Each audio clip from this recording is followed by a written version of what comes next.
नमस्कार, आदाब, बहुत बहुत स्वागत है आपका मेरे YouTube चैनल पर। मैं हूं आपके साथ बुशरा खानम फहद। आपने देखा था कि किस तरह से जब कोरोना की पहली लहर आई थी तो एक जो तबका था जिसको सबसे ज़्यादा टारगेट किया गया था और जिन लोगों को सबसे ज़्यादा टारगेट किया गया था वो थे तबलीगी जमात के लोग। तबलीगी जमात के लोगों को, तबलीगी जमात को मीडिया ने इस तरह से उनके ख़िलाफ़ नफ़रत परोसी थी, दिन रात उनके ख़िलाफ़ नफ़रत परोसी गई थी। उन्हें आतंकवादी तक बना दिया गया था, उनके आतंकवादी कनेक्शंस तक ढूंढ लिए गए थे और इस तरह की भद्दी, गंदी, घटिया हेडलाइंस और प्रोग्राम्स चलाए गए थे। दिन रात सिर्फ एक काम किया गया था कि तबलीगी जमात को दुश्मन की तरह से, मुल्क के दुश्मन की तरह से पेश किया जाए। ये बताया जाए कि अगर कोरोना अगर किसी से अगर फैला है या हिंदुस्तान में अगर कोरोना आया है तो वो सिर्फ और सिर्फ तबलीगी जमात की वजह से आया है। और ना सिर्फ तबलीगी जमात बल्कि उसके बाद जो मुस्लिम तबका है, जो मुस्लिम समाज है, उसको भी बड़े पैमाने पर नफरत का निशाना जो है बनाया गया। कभी ये कहा कि नर्सों पर थूका जा रहा है, कभी डॉक्टर्स पे थूक रहे हैं, कभी कपड़े उतार रहे हैं। इस तरह की घटिया अनगल बातें जो हैं वो फैलाई गई।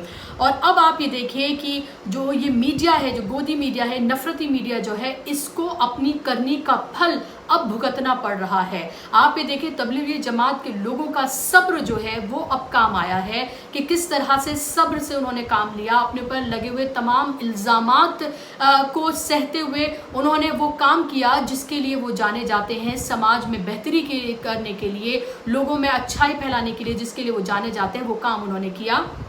और देखिए मीडिया को अब उसकी सज़ा मिल रही है, जो गोदी मीडिया है उसको उसकी सज़ा मिल रही है। नेशनल ब्रॉडकास्टिंग स्टैंडर्ड अथॉरिटी ने 3 टीवी चैनल्स टाइम्स नाउ, सुवर्णा न्यूज़ और टीवी 18 को फटकार लगाई है और जिस तरह की रिपोर्टिंग उन्होंने की, पक्षपातपूर्ण उस रिपोर्टिंग को बताया है, पूर्वाग्रह से ग्रसित उस रिपोर्टिंग को बताया है और ये कहा है कि वो अपमानजनक रिपोर्टिंग थी। जिस तरह से तबलीगी जमात को लेकर जो रिपोर्टिंग की गई, जो प्रोग्राम्स किए गए, जो हेडलाइंस चलाई गई, जिस तरह से चीख कर चिल्ला कर जो सवाल तबलीगी जमात के इर्द गिर्द खड़े किए गए, झूठा प्रोपेगेंडा जो किया गया, उसको अपमानजनक माना है और पूर्वाग्रह से ग्रसित जो है वो बताया है नेशनल ब्रॉडकास्टिंग स्टैंडर्ड अथॉरिटी ने। और इसको लेकर अब इन चैनल्स पर 1-1 लाख रुपए का जुर्माना लगाया गया है। इन तीनों चैनल्स पर 1-1 लाख रुपए का जुर्माना लगाया गया है।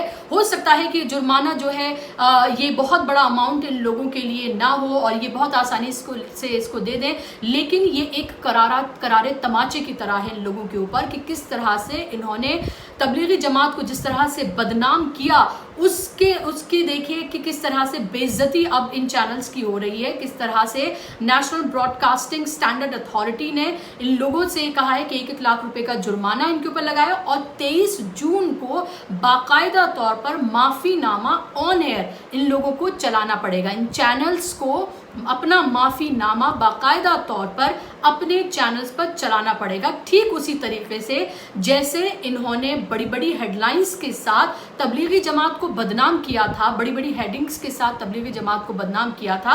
अब इन तीनों टीवी चैनल्स को, ये सिर्फ 3 के नाम इसमें यहाँ पर हैं, इनको लेकर कार्रवाई हुई है क्योंकि इनको लेकर शिकायत हुई थी, लेकिन आपको पता है कि ऐसे दर्जन भर से ज़्यादा टीवी चैनल्स हैं जिन्होंने दिन रात इसी तरह की नफरत जो है तबलीगी जमात को लेकर परोसी थी। और अब आप ये देखें कि 23 जून को इन तीनों चैनल्स को माफीनामा बाकायदा तौर पर ऑन एयर करना पड़ेगा।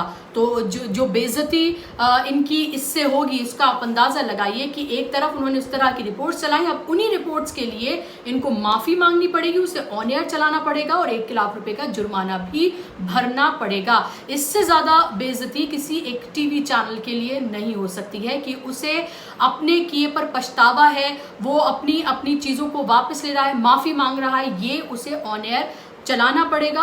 और एक तरह से इसे आप जीत के तौर पर माने तबलीगी जमात की, कि जिस तबलीगी जमात को लेकर दिन रात नफरत परोसी गई, नफरत उनके इर्द गिर्द बुनी गई और किस तरह की हेडलाइंस जो है वो चलाई गई, उसके लिए देखिए कि आज इन टीवी चैनल्स को खमियाजा भुगतना पड़ रहा है। देर से ही सही, लेकिन खमियाजा भुगतना पड़ रहा है।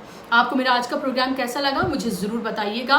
मेरे चैनल को आप ज़रूर सब्सक्राइब करें ताकि इस तरह की तमाम खबरें मैं आप तक पहुंचाती रहूं। आप मुझे इंस्टाग्राम, ट्विटर और फेसबुक पर भी फॉलो कर सकते हैं। नमस्कार, आदाब।